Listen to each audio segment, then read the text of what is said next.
Hey y'all, happy Saturday. Welcome to my garden again in 2023 in this beautiful January January day. It's the last Saturday in January, so I wanted to come out and show you guys the garden, what everything is looking like. I know I have this like sweater on, but it's really not. It's pretty hot outside right now. It's maybe like 75 degrees. It's pretty warm, but I'm about to hang out in my hammock and I get chilly, so it's kind of in the shade, but I'll show you in a second.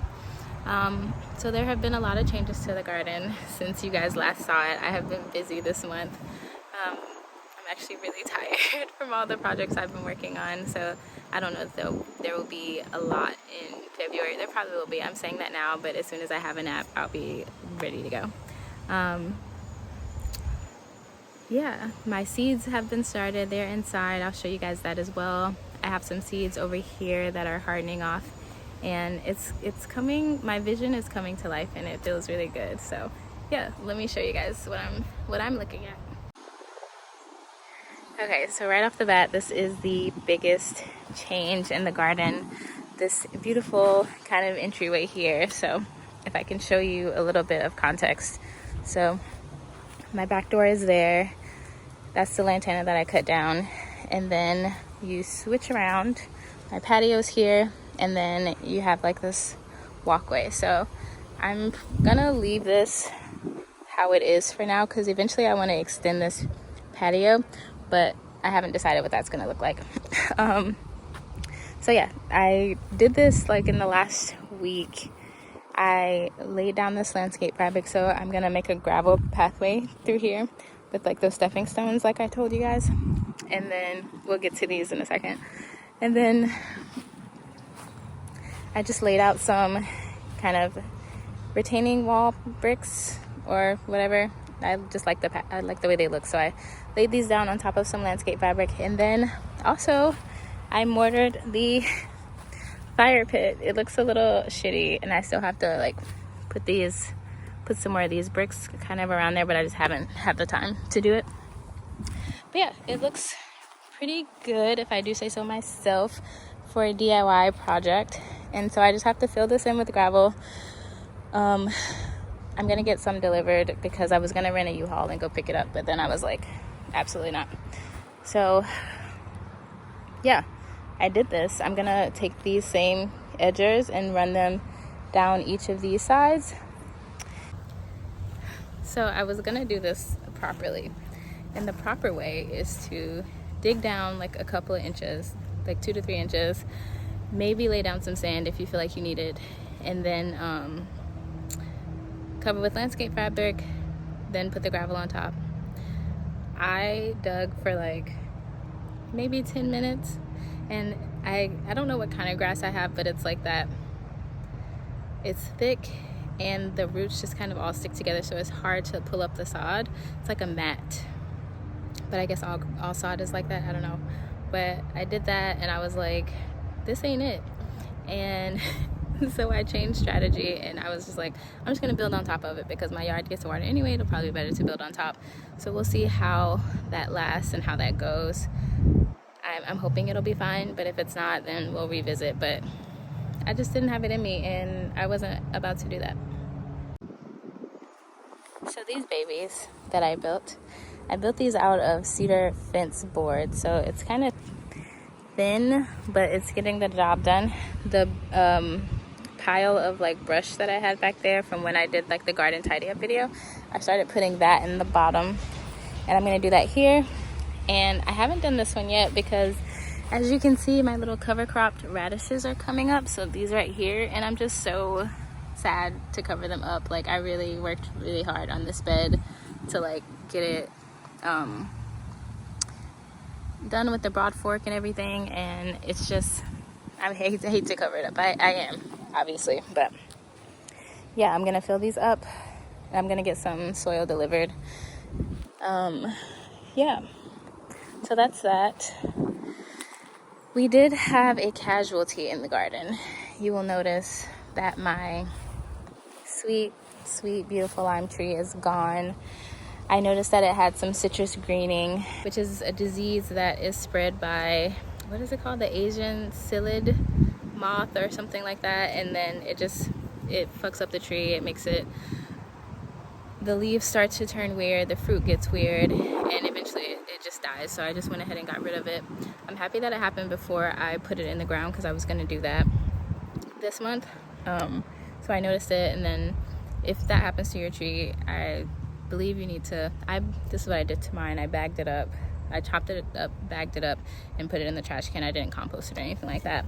And I'm not sure if I'm gonna reuse this soil, but if I do, I'm gonna probably treat it or something, like put a tarp over it so it can be solarized or something like that to kill any bacteria or anything like that. So I keep saying that the garden is in its ugly duckling phase, and it really is, because nothing too much is going on. These beds still look the same. So something really cool did happen though. There was a valerian plant. So I planted 2 valerians. I don't know if you can see back there. There's kind of like a little hole right there. And I planted 2 valerian. It was a hole in my yard. I filled it in, planted 2 valerian plants. They eventually just got mowed down, but I recently saw them growing back. And so this one was growing in the way of the patio, and so I pulled it up. But there's still another one over there that I'm gonna leave. This bed, I don't know what I'm gonna do with it, and that's all that I have to say about that. This bed, the kale is still thriving. It's starting to grow like little offshoots here. I have to figure out what to do with kale, because I don't think that I really like it, so I'm not sure if I'm gonna grow it again. This marshmallow plant is struggling. I don't know what's wrong with it, but I'm just gonna leave it for now. So this trellis right here was actually over by the roses, so I moved them because I do want to build like another L-shaped bed around the patio temporarily until I can like redo the whole thing. So I took that out, moved it over here, and then I planted some peas along the back of it, which haven't sprouted yet, so we'll TBD on that. I moved these calendulas from the bed over there because I planted onions over there, but we'll see that in a second. This motherwort that I planted is doing really well. I really love motherwort. It's one of my favorite plants. It's one that I highly recommend for like anxiety. Of course, like check any contraindications before you use any kind of herb medicinally or any kind of medication or supplements or anything like that. But for me, I really love it for anxiety, because when I have like that heart palpitating anxiety, like it's kind of like a big hug, and it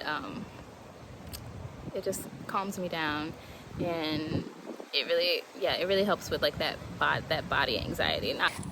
My spearmint doing great. It smells great. This bed still greens. I'm probably gonna leave these here. My Gomphrena, or no, Celosia died in the freeze, so I need to pull it up, but I'm waiting to see if it's gonna resprout. There is some yarrow under here that is starting to give us a little action. I don't know what these little cute weedy flowers are, but they are beautiful, so I'm leaving them. Over here, the carrots are growing in very slowly.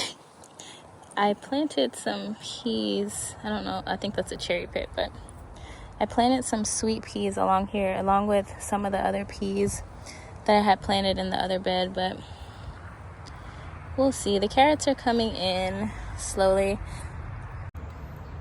So everything in my garden had been growing really slowly, and I couldn't really figure out why. Well, I guess I just wasn't really worried about it, to be honest. And then I realized I hadn't fertilized in forever. So I bought some fertilizer, I came out and put it in the bed, so everything's been growing a lot faster now, and I'm really excited about that. So yeah, carrots in this bed. This fennel is still doing what it's doing. It's just really pretty, and I want it to go to seed. That's why I'm leaving it here. This lettuce that's been growing for months, it has sped up, and you can see like the carrots are starting to grow some new little foliage.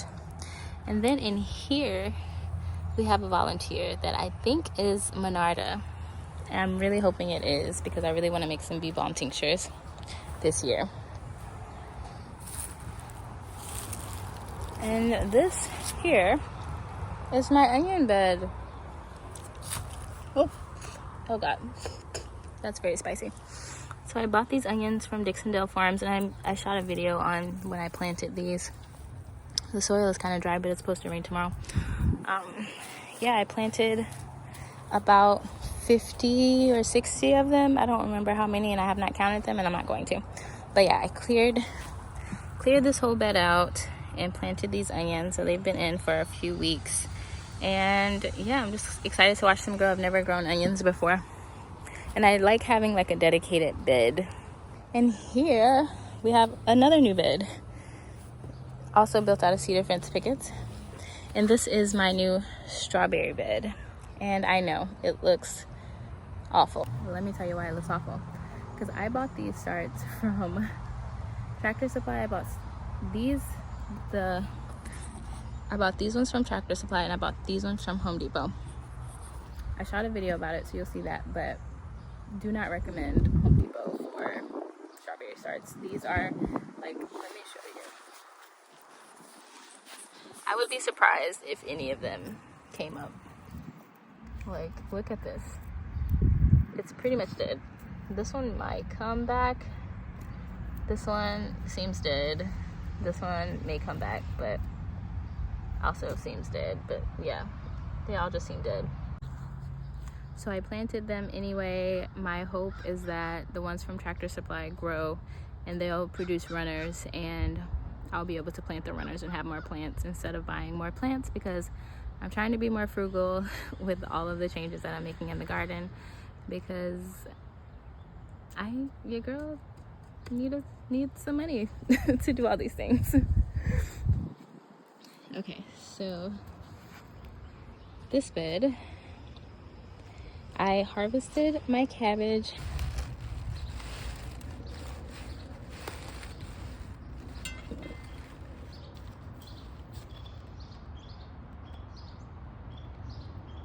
I'm gonna harvest this one too, even though it's still small.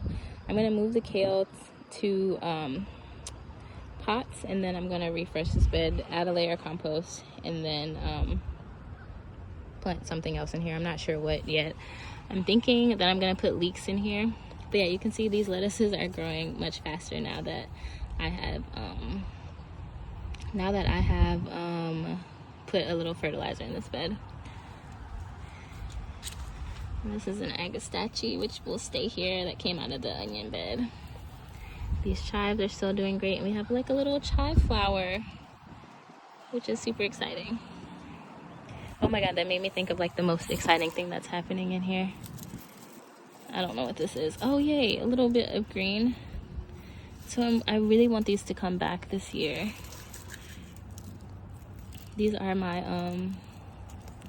purple possum passion fruits.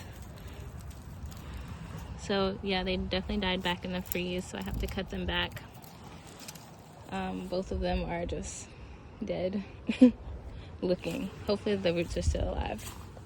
Okay, on to the exciting stuff. This bed, which, I'm sorry, this is not the exciting stuff, but again, these little lettuces are growing better, since I also put fertilizer in this bed as well, and we've been getting some action here on those. This melon is thriving. It's so pretty. Look at this. I bought some more melon seeds. Oh, I have to show y'all my seed haul from True Love Seeds. This bed is still, actually I'm very impressed with this bed. I have no complaints about this bed. And it was really funny because these mustards had a lot of aphids on them, I noticed one day. And then I also noticed that there were also a lot of ladybugs. And so ladybugs eat aphids. And it was just like one of those really nice things to see, because you know how like in permaculture they talk about, I guess eventually nature solves the problem. So that was kind of really cool to see that the aphids were here, and then the ladybugs were like, they just showed up. And so there were a bunch in here. Not really too many anymore. But I also don't see a lot of aphids either. Oh no, there's one.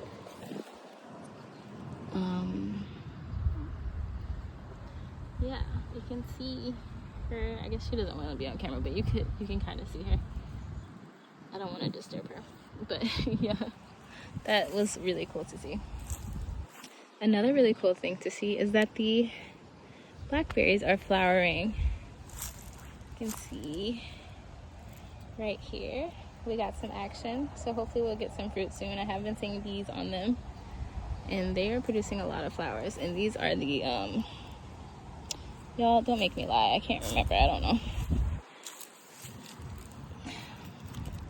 These are the Prime Arc Freedom Primacane blackberries that are flowering right now, for my records, so I can write that down. Oh, look at this one.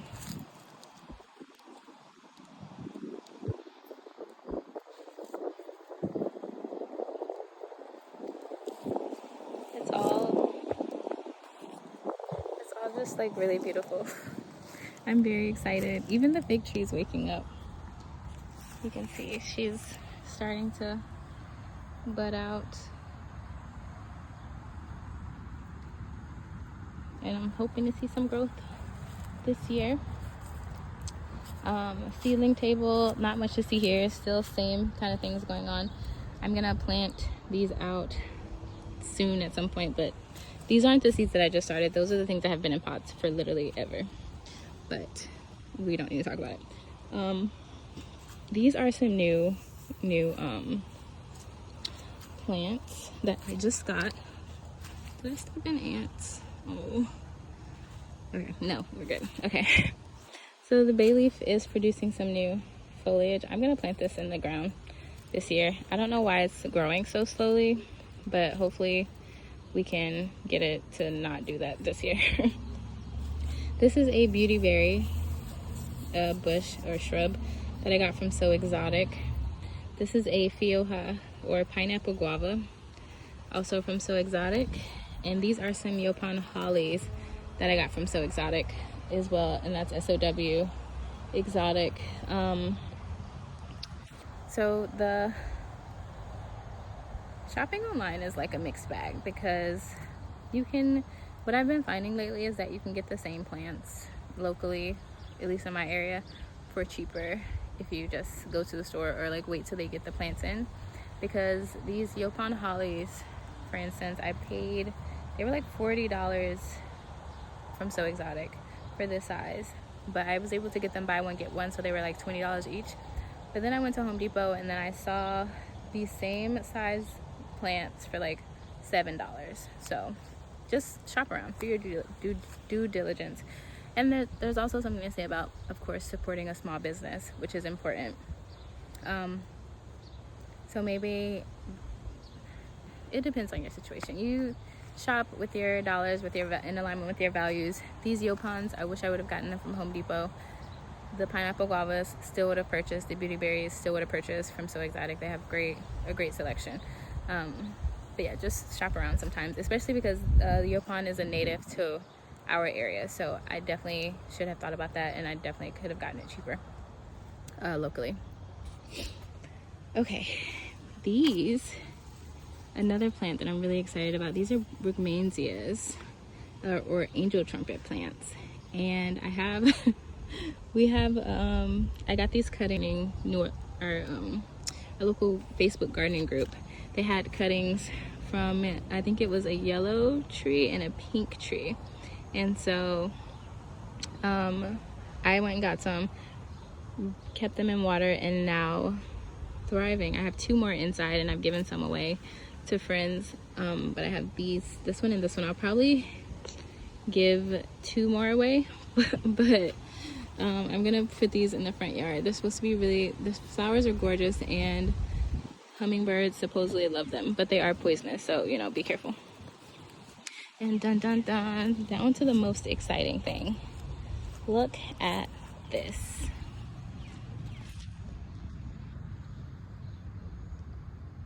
Asparagus. So I planted these early January when I got them. Also did a video on that, which I'll post.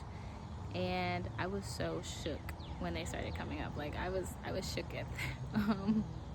But I'm really excited that so far they have all come. Actually, I think I'm waiting for one more to come up. But other than that, they've all come up, and these are 1-year plants. So I should be able to eat them next year. So this will be the 2nd year, and then next year will be the 3rd year. So hopefully I can start eating them then. I'm really excited. Like, y'all, I am. Look at this. Look at this. Literally asparagus. Like the little one here. You see that one?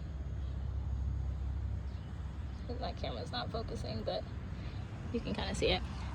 This one is already like starting to flower and do its thing.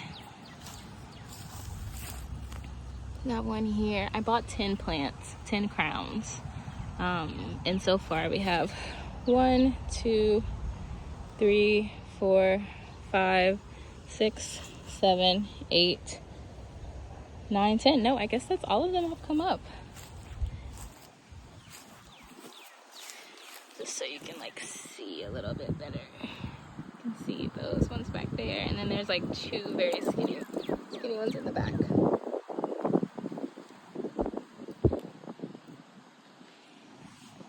But yeah, I'm so excited.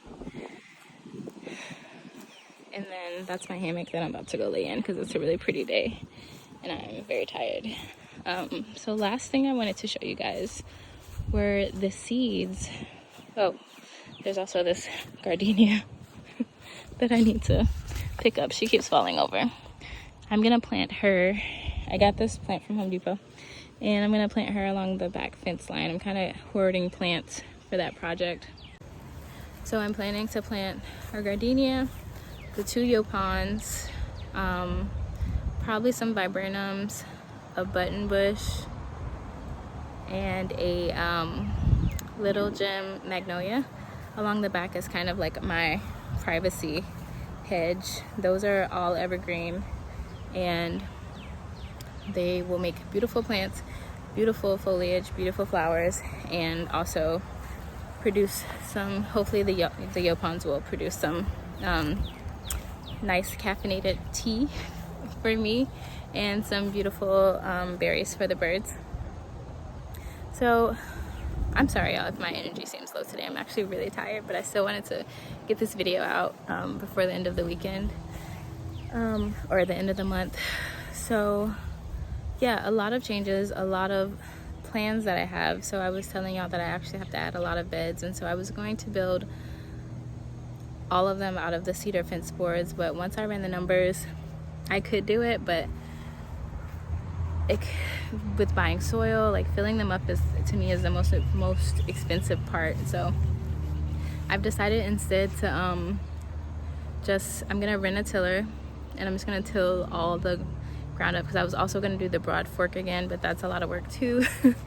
And I think I'm just gonna do like a one-time tilling thing, and then no till after that, just to break the ground up, get it ready, mix in some compost, and then every subsequent year I'll just add some, or not year but season, I'll just add compost on top for the garden, and then let that be it, because it adds up, especially when you're trying to do a lot in a short amount of time. Which, yes, I could slow down, but that's just not who I am. So but the last thing I wanted to show y'all were the seeds, the inside kind of seed station. So let's go look at that.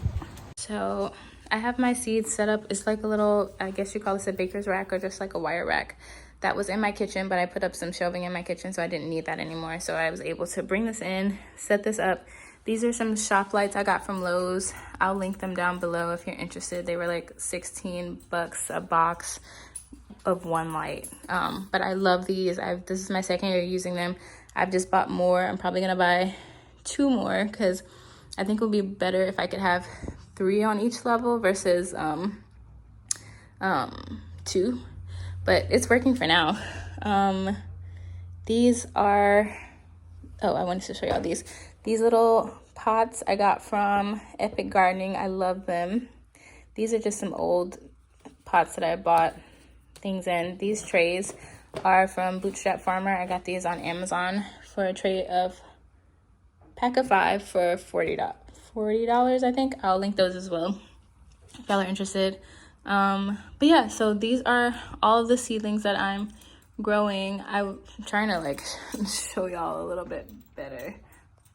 But yeah, everything is growing really, really well, and we're gonna be on schedule. Might be ahead of schedule actually. So like I said, our last frost is February 16th. So the tomatoes are looking really good. I'm actually going to take them out of these today and then plant some more things in these 6 cells, and then pot the tomatoes up into the 4-inch pots. Look how tall they are. They are just thriving. The peppers are thriving. Everything looks really, really good. So I've just been like feeding them with fish emulsion once a week, like diluted fish emulsion, and just having them under the lights. I turn them on when I wake up, turn them off when sun sets, obviously. And then that's it. And I started these the first week of January, so this is 4 weeks of growth. And I am impressed. I think this is the best I've had the best seed startings I've had ever. Okay. Also, don't be freaked out by this. I don't use Ouija boards. I got this sweatshirt from Target, so all good.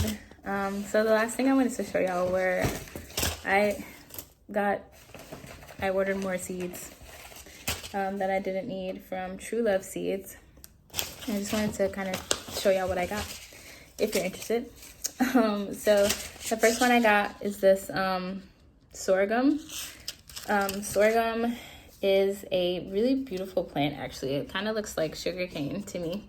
And you can use it to make syrup. You can use it to make sorghum flour, which I use in baking because I can't have gluten. So it's a really good alternative flour. So I really want to experiment with doing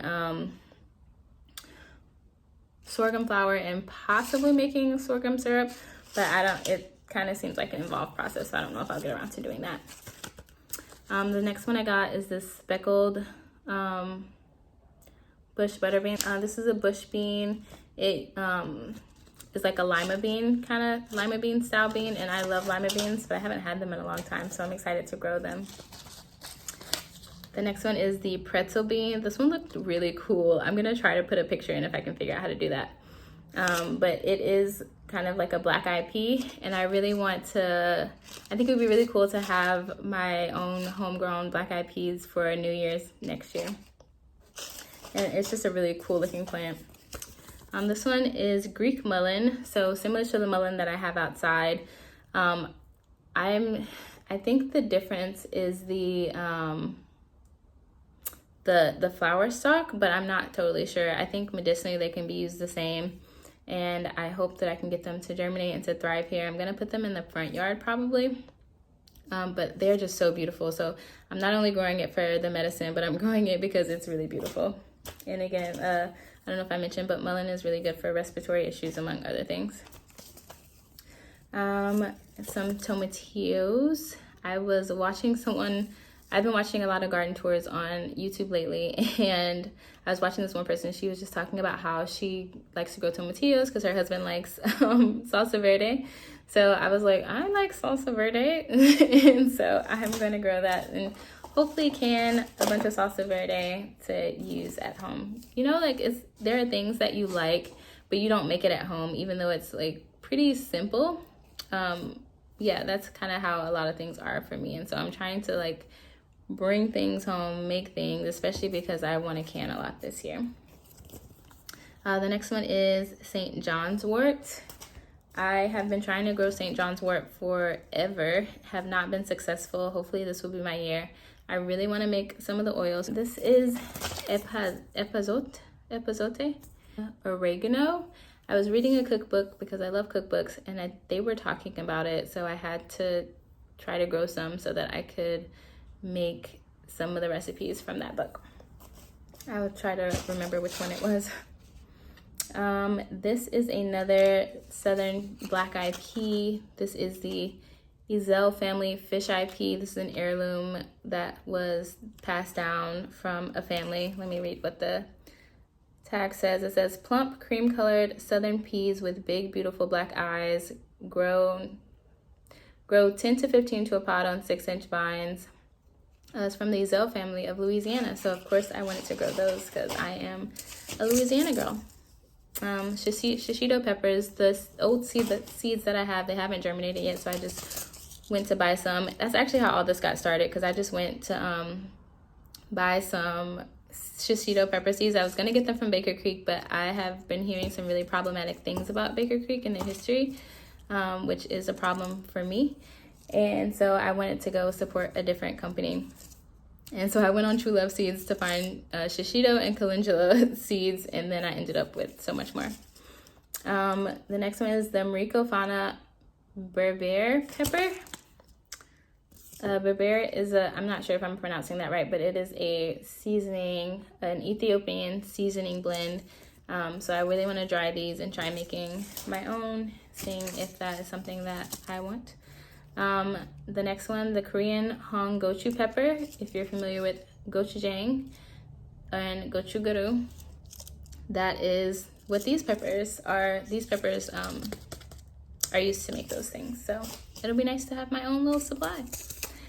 The next is Aleppo pepper. Same, I'm definitely going cross-cultural here. I really love exploring different cuisines of various cultures and kind of learning about the history of those things. That's why I really like True Love Seeds, because they do have a lot. The seeds often have a story, and I just think that's really beautiful. So the Aleppo pepper is fruity and bright red pepper with medium heat, used as an essential dried spice in many Turkish, Levantine, and Mediterranean cuisines. I've never tasted any of these things, except like the lima beans and the black eyed peas, but I'm really excited, to try them out. Odell's large white watermelon. It's not white inside, it's just white outside. I thought it was white inside too. I was like, but it's white inside. And this person who has been kind of stewarding these seeds, she is starting her own seed business. I believe it's called Sister Seeds, but I'll link it down below. Black woman owned, and I will probably buy more seeds from her, just to show my support. This says gigantic fruits with sweet pink juicy flesh and light green skin. Tender rinds are great for pickling. African American variety from 1840 South Carolina.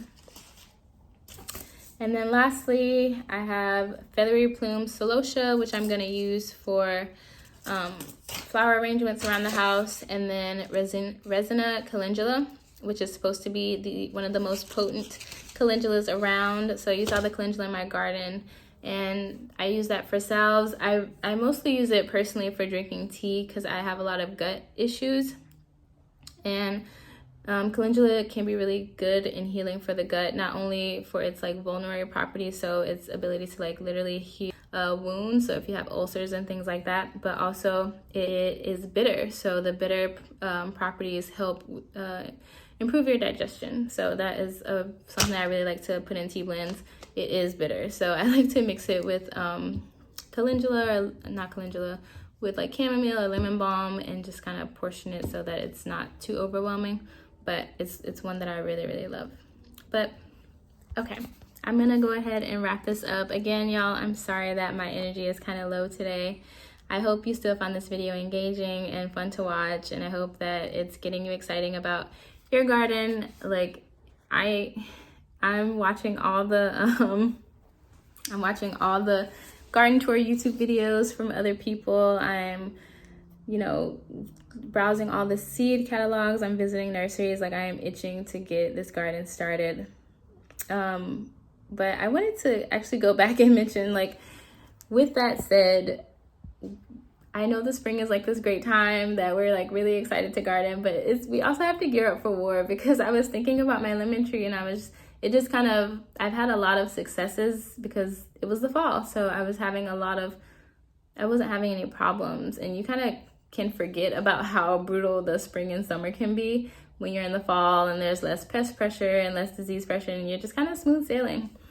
But yeah, after I lost my lemon tree, it was kind of like a wake up call. It's like, damn, we really about to get into it. And it made me think of like all the all the stink bugs last year, that were devouring my plants. So as I'm building this huge garden, I'm also thinking about pest management and what that's going to look like, because it's a thing. It's a thing that we also have to prepare for. So we can romanticize and we can dream, but also get your neem oil, get your BT, get all those things as well as your seeds, because they out here and they ready. Another thing that I'm thinking about is drip irrigation. I've been doing a lot of research into that because I did a lot of hand watering last year, and even with my garden only having those, 6 garden beds, it was a lot. So I'm not trying to do that this year. So hopefully by March, I'll have a full drip irrigation system installed. That may be being, not presumptuous isn't the word, but overzealous maybe. But again, that is who I am. So I hope to have that done. It's going to be set on a timer, and to be able to and that'll free up a lot of time to actually focus on the pests and any diseases and like maintaining the plants when I'm not watering, 2 hours of the day. Because once it starts to get hotter here, which our spring is also really hot, sometimes you have to water 2 times a day. And so it just takes a lot out of you, and it makes the garden a lot more work than it needs to be. It also wastes a lot of water. It can waste a lot more water than if you had a drip irrigation system. So I will take y'all along for that. But yeah, how are y'all's gardens doing? What are y'all doing to prepare right now? How are you feeling? Are you excited? Are you nervous? Are you starting seeds inside? Are you starting seeds outside? Are you buying starts this year? What's going on? Let me know. Thank y'all for watching. Have a wonderful week, and I will see y'all next weekend. Bye.